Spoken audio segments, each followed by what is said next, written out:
Joining us now to review some of the headlines of today's newspapers from around the world is Arise News analyst Emmanuel Efeni. Good morning, Emmanuel. Good morning, Ruben. Good morning, Rufai. Good morning, Victoria Tundu. MQ Abiola. Good morning, Mr. Efeni. How was the weekend? It was good. How's yours? Cool. Let's start the review quickly with this day, Nigeria's newspaper of record. A loaded front page, but because of time, we'll just restrict ourselves to some of the lead story and perhaps that interview with Peter Obi. Now, the lead story, 2023. African leaders pressure Buhari for AfDB president. Adesina. In apparent double standard, activists Akeredolu, PDP, Tambuwal, Ezekwesili, others keep mum as Adesina fails to resign after his proxies purchase funds for him. Action Alliance Group fault calls for Emefiele's sack. Insists CBN governor has not breached any law. Well, just before I look at the other paper, on the front page of this, there's also presidential interview series 4. Peter Obi now. Why Nigeria is qualified as failed state.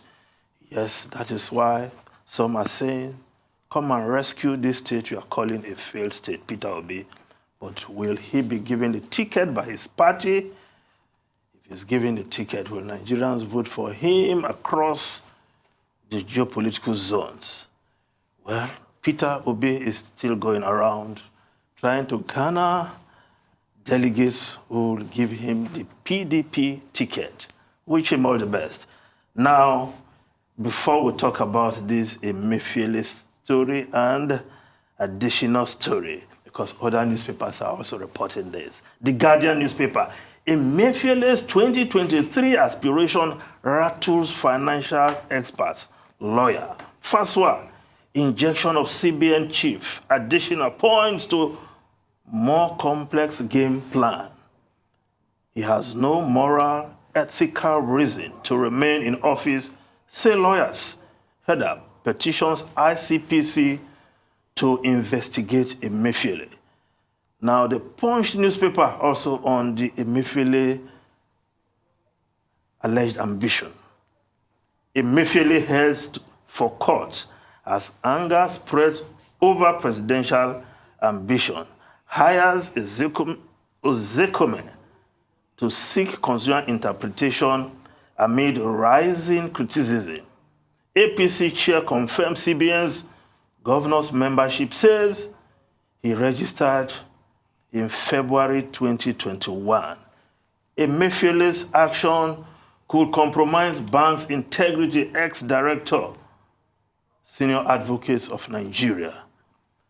Now, this alleged ambition of Emefiele, because I recall he once said, I am facing my job.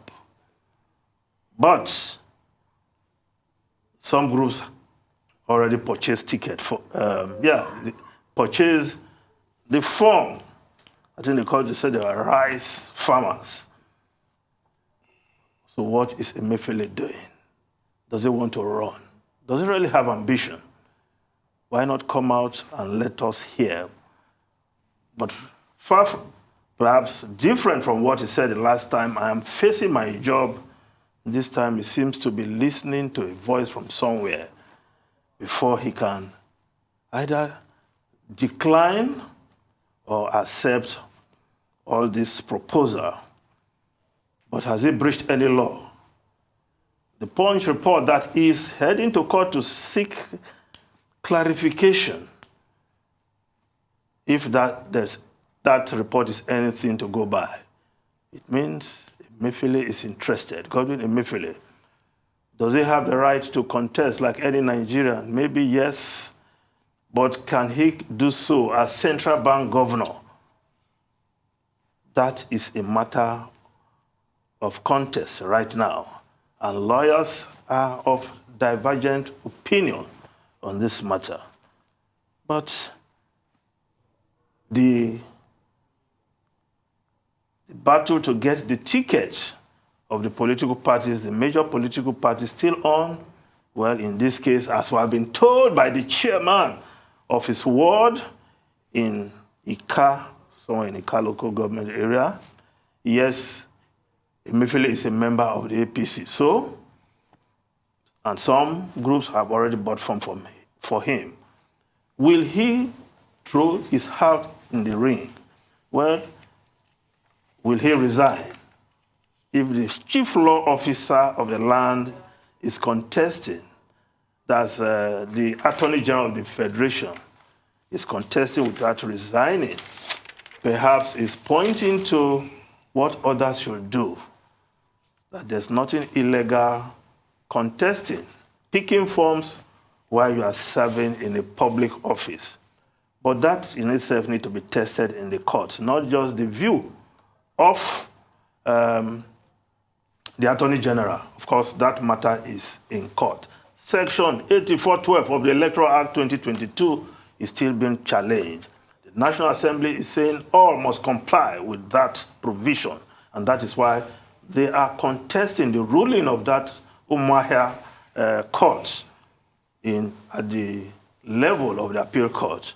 Now let's look at how other papers are reporting the presidential race. Now ahead of party primary, CSO, that's the leadership newspaper, CSO's kick against aspirants' use of state resources for campaign. Northern groups decry hijack of political space by same actors. We don't want government of continuity. Arewa Consultative Forum. Is that directed to any of the aspirants? Yes, one aspirant, and it's a professor, said, I will continue with the good works of President Muhammadu Buhari. Beware of aspirants with empty promises. Afenifere tells Nigerians. Amechi Saraki, Peter Obi intensify campaign for party tickets. The Daily Sun newspaper. Tension in PDP over zoning. The Daily Sun newspaper.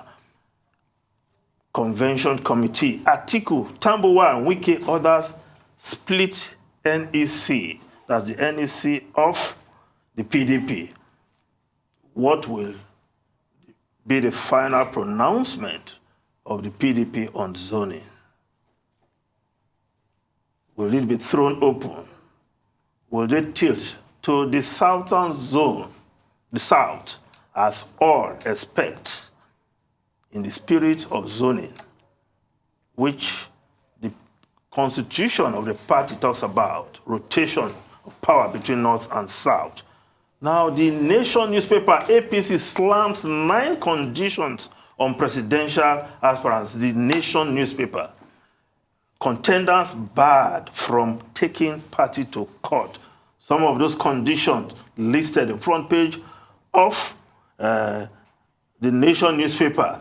Acceptance of outcome / support for winners. Not engage in thuggery, anti-party activities, must not create parallel Congress at any level. Must sign letter of voluntary withdrawal. Yes, that vexatious letter that all aspirants must sign. Preserve, defend APC and 1999 Constitution. Abide by Electoral Act guidelines, place APC above selfish interests. Well, at any point in time, what will constitute selfish interests, the politician will decide, or the party will decide. Now, the New Telegraph newspaper, 2023, tsunami imminent in APC. We will provide level playing ground for all aspirants during primary. Adamu, the party chair, is saying everything going haywire under ruling party, Bauchi governor. PDP, APC, no longer Nigeria's choice. Kwankwanso. Yes, Rabiu Kwankwanso, which is NNPP party, the Kwankwasia. Will it make any impact in the polity? We'll see. Now, the Daily Trust newspaper, the President Buhari, warns military as bandits kills cause is Zamfara. But let's take that story from the Vanguard newspaper, more explicit. Bandits kill 55 in fresh Zamfara attacks. We must not allow bandits have free reign again, Buhari, but they are having free reign, Mr. President, Commander-in-Chief of the Nigerian Armed Forces.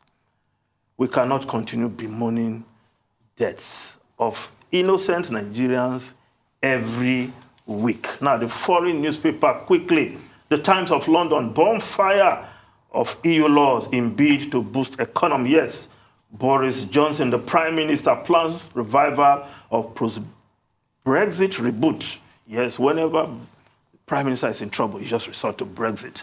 That's his joker. Yes, Boris Johnson will today detail plan to remove hundreds of pieces of EU law from the statutes books, cut regulations for small businesses, and remove environmental restrictions that can delay or prevent infrastructure projects. Yes, he will use the Queen's speech today to make that pitch. And, of course, ahead of the election, to see how he can reboot the economy and, of course, reunite the coalition that brought him to power. Yes, the Daily Telegraph. Putin is mirroring Nazis, says Wallace. Ben Wallace is Defense Secretary, making that. Of course, today is anniversary of Victory Day. And already Vladimir Putin has made his speech, laid writ. Emmanuel Macron has also done so in Paris. But the war in Ukraine is going on. And some are saying perhaps Putin will just use today to re-energize his attack on Ukrainian cities. Ruben Rufai and Tundu. Well, unfortunately, Emmanuel Ofeni, it looks like we've run out of time. But thank you very much for that detailed review of top stories in today's newspaper.